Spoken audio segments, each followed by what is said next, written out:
Hey guys, it's Jessica. Welcome to today's episode. I just took Zeeland out of it. I brought my two amazing guests today. Well, one amazing guest, and then the other one's here as well. Introduce yourself. I'm Jazzy. I'm Zeeland. All right, Jazz, you can go. Do you want to tell them anything about life? You can. Yeah, I got a lot of stuff. Today we're talking about my son started this group last Monday, and I just think it's super awesome. Jazz, you can go, baby. Just start over. No, I love it. Bye-bye. Go. So a couple weeks ago, Zeeland came to us and is like, "Hey, I want to start a group." I think it was after y'all went to camp, right? Mm-hmm. So he went to this camp for 2 days, and he comes back and he's like, "Hey, I want to start a group," and we're like, "Okay, that sounds good." And we're like, "Okay, when do you want to start it?" He's like, "Now," and we're like, "Wait, what?" And so within 2 weeks, he starts the group, and tell us about what the process was doing the group, creating the group, and like what made you want to do the group? Like what in camp, when you went to camp, what made you want to like start this group? Well, at camp, we had a lot of small group opportunities, and I got like a sneak peek of what it could be and how honest and vulnerable people wanted to be, but time was limited. And just being a participant at youth group, we have small group at the end of our nights, and usually time is cut short, and people don't really get to talk about what they want to talk about. So my heart behind it was just given a 2 hour window of time on the beginning of people's weeks where they can just talk about stuff that they need to get off their chest and not carry the weight of all their burdens and sin throughout the whole week and not address it until Sunday. And then it builds back up to the next Sunday, and sometimes they don't even go to church. So the heart behind it was just really to give them a release, a place to come talk about it, understand why they do what they do, and understand how to ultimately seek Jesus in the process of getting away from their sin. And I think that was just the point behind it, was just to give time to where they could talk about that stuff. So you just felt like you were in a space where you could make a difference with kids your age. What made you feel qualified? Like, how did you feel like? How did you not have imposter syndrome to do something like this for your peers? I think some of it comes from the background of just going to church and just that built up knowledge of how to word things that people it can resonate them with. And just overall, like I make a point after every small group that we do is like I'm learning the same way that you will. I'm just not learning here. I'm learning when I read the book throughout the week, trying to build things for this. So like it's convicting me just as much as it's convicting you. So I think that's what made me not feel like I'm over them, but just learning through them and seeing how much it can change them is just giving me hope and motivation to keep working and finding change. Yeah, so you were raised in church because you have great parents. But also, like, how did our faith become your own faith? Like, how did you take that transition of not just like taking a back seat to, because you see church people raise church kids who rebel and who want nothing to do with the faith. How did you get your own faith? Well, probably until I was like 12, it didn't seem real at all. I think I had a lot of doubts, and I don't think I really believed in Jesus at all. I thought prayer didn't work. I thought this whole thing was just going in my ear and then out the other one. And it just didn't seem real to me. But then we planted our own church in Texas, and I just saw how much fruit can come from that and how much hard work can come from that too. And then I'd say everything really became real once my dad said he was gonna move, because he had no clue what he was doing, and it was just merely based on faith. And I think that's really when it became real to me, that you can have so much faith that it doesn't matter where we are, we're gonna spread the gospel no matter what. So I think that's when it became real to me, and then just how many experiences and how much confirmation the Lord has given through moving here has just really reiterated it and made it real to me, rather than just being a pastor's kid and going through the motions. So basically, the two hardest decisions your dad and I have made in our life is what built your faith for this moment. Yeah. That's crazy. So it's like what we go through, our kids are watching every step of the way, and not just what we're telling them, it's what we're living. And I think that's such proof of that. So you watched your dad interview for 8 months to get a new job and he got told no so many times. But I think we all knew, like, wherever we ended up was going to be special. And seeing what's happening with you, it makes it, I feel like, for such a time as this. What can you add on? What do you want this to become for the future? What do you feel like God's going to use it? What do you see in school? What are people talking about after the first meeting? There's incredible incitement, and I see more open ears than I did before. A lot of people closed off the idea of coming to a group, and I really made it sure that people didn't feel excluded if they're Catholic or if they're Jewish or anything like that. Like, it's just a place for people to come and talk. And I think the next step is just to keep doing what we're doing and just seek wisdom from the Lord, and whatever He calls it to be, I'm going to do it. And I'm not sure what that is yet, but I know He tells me to go, I'm going to go. I think it could potentially become a network and connection place for people just to come to, and maybe we don't meet every week if there's a lot of numbers, but we get to the point where it's at least once a month, and people can we get them plugged into church, whatever that may be, and just this constant cycle of growth and community. So yeah, here at school you run into a lot of different religions and a lot of different faith backgrounds, versus Texas being just Christians. Yeah. So you have to be sensitive to that. I think that's such wisdom of going to school and making sure you're not excluding the people of other things, because how are they ever going to be open to anything new? And I think we should be open. Like, why do they believe what they believe? Why should, and I think that helps us with our faith, of seeing how other people have faith in their stuff. And so It's just ready to see people grow. Like, I can share a story about this one kid. perfect. I'd love a story. One of my friends, his name's Jonathan Foltz. He has another friend named Luke DeLon. So Luke DeLon's the friend that I'm going to talk about. He is Catholic, and he came up to me and was like, yeah, I heard you're having this group, but I'm not sure if I can come because I'm Catholic. And I just was really taken back at it, because I didn't know that this thing had such a grip on him, and like he felt like he couldn't get out of it and go to something as simple as a small group.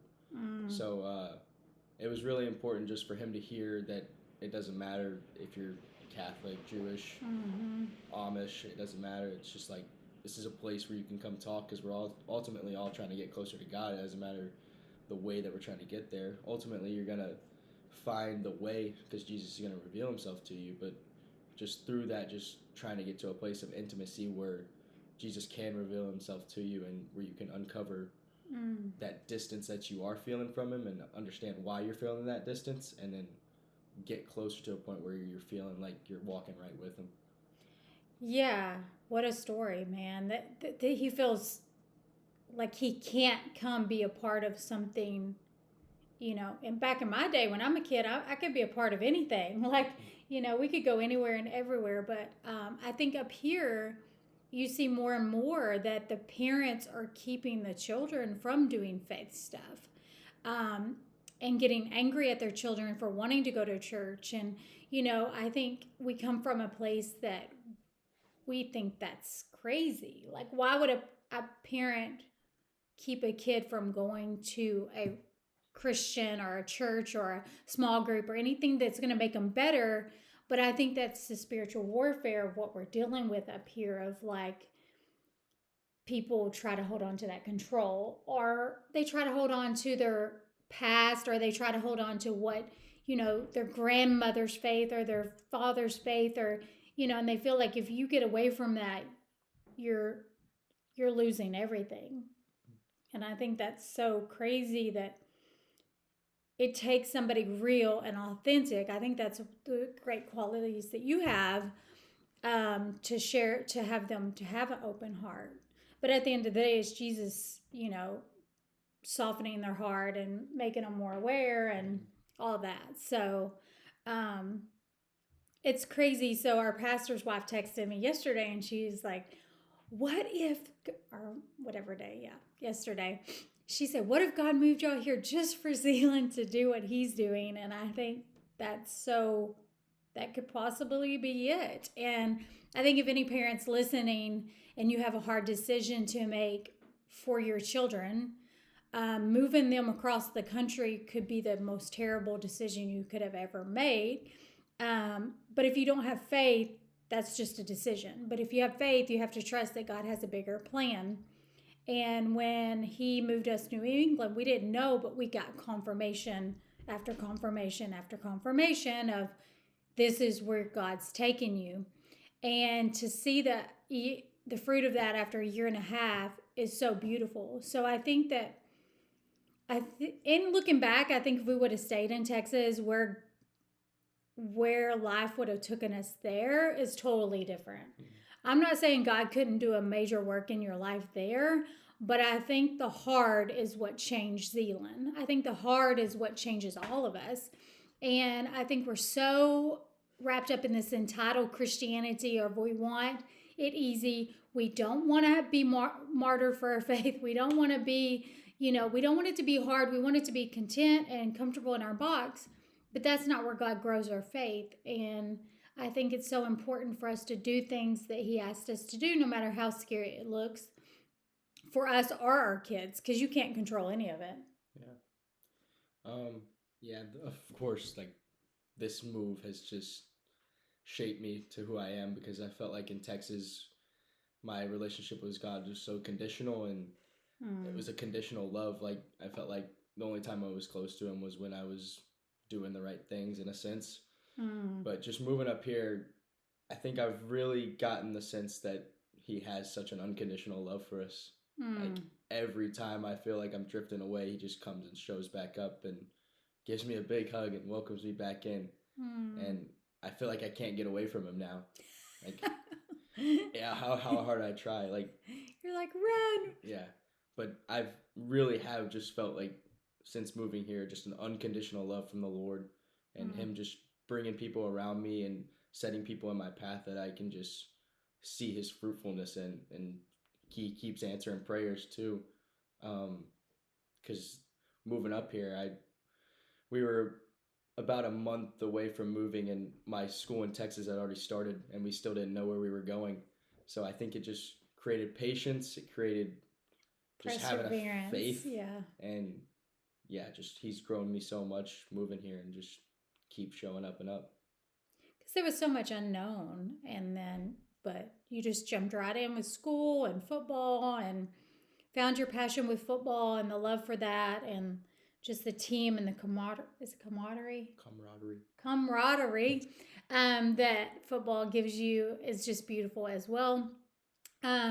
So do you have any final thoughts or final suggestions for the listeners, far as advice for parents raising teenagers, or teenagers for teenagers? One thing that I just love about y'all's parenting is that y'all let me mess up. And I don't mean that to say just let them go do drugs or nothing or something like that, but let them make their mistakes. I think parents shelter their kids so much for the wrong things they don't let them experience life and experience how what they're doing is wrong, and that what they're ultimately needing to get to is this place of love, because kids our age are chasing this feeling of love and they're not getting it by going out and doing all this stuff. So I think for them to realize that this chase for love is so much faker and that there's something real out there, I think that's important, and that they're going to have to see that from true life experiences, because ultimately love is conditional in this world. You can only get love from so many places. That is actually true, and that one of those only places is Jesus. And I think this constant chase for love is just so transactional in our day and age, because we text somebody and it's fake, and we go seek the approval of our friends, but that's ultimately conditional. And I just think messing up makes you realize, and just for parents out there, let your kids mess up, because I've messed up a bunch of times, and I think I finally gotten to the point where I understand all those mess ups, and I can finally use that to help people. I wrote in my notebook a few weeks ago, I said, your finished battle could be the reason that somebody else doesn't get into a battle. And I think just that's very important, because what I've gone through in this move, I think, can help some people not get into situations where they feel like they're trapped by the devil and that they always have an escape. So I just think letting your story and your brokenness be a light to shine onto others and have them not fall into the same darkness that you fell into is just so important. And I hope that's what this group ultimately does, in understanding our sin, understanding why we do our sins and the patterns that lead to it. And yeah, just that's ultimately. What's the book y'all are going over? Why Do We Do What We Don't Want to Do? I got it right here.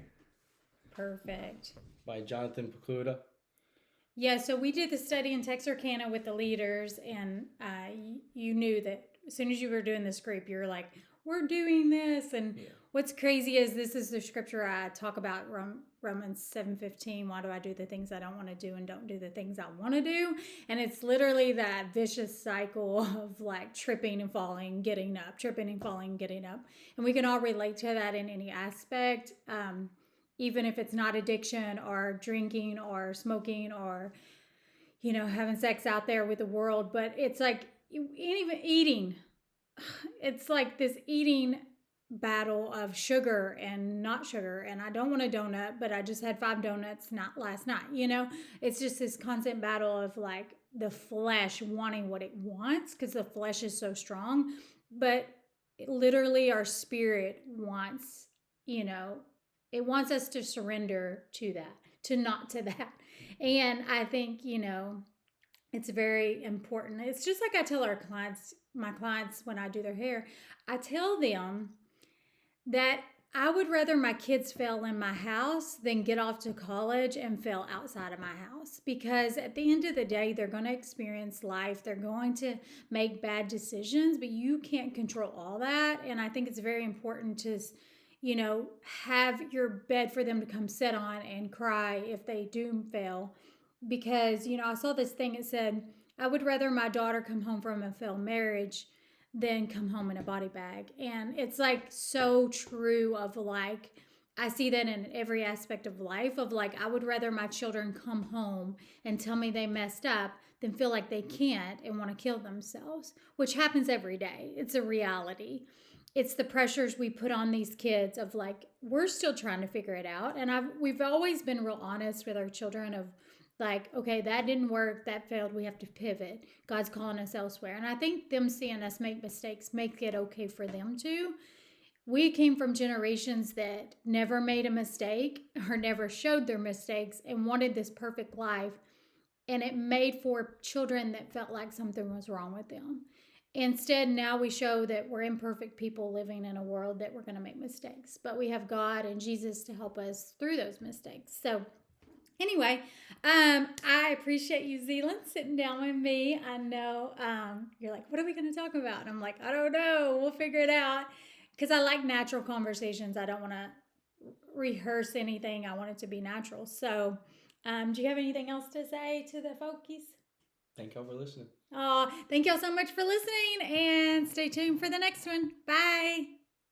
Jazzy, do you want to say bye? No.